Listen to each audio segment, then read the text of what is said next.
Grabe, 15 kilos yan. 15 kilos. Isda.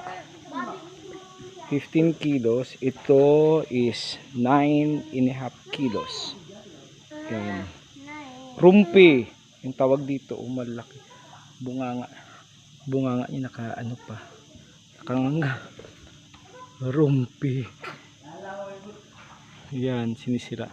Kuha ng dalawang fisherman dito sa amin, dito sa may, ang ganda dito, yan. Kita nyo, ang ganda dito. Ayun po yung Banggi sa kabilang isla. Ganda dito. Ganda ng surrounding, so relaxing. Ayan sa baba, maraming isda. Andyan lang po, ayun lumalangoy-langoy yung mga isda dito. Maraming isda dyan.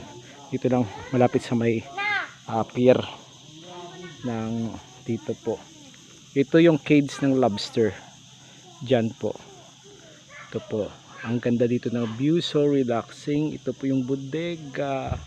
Ayun yung isdang dalawa. Kinuha ng dalawang fisherman. Doon po sila sa malayo. So, let's enjoy nature today. And we have a beautiful sight today. Tingnan nyo, ang ganda-ganda. Thanks for watching.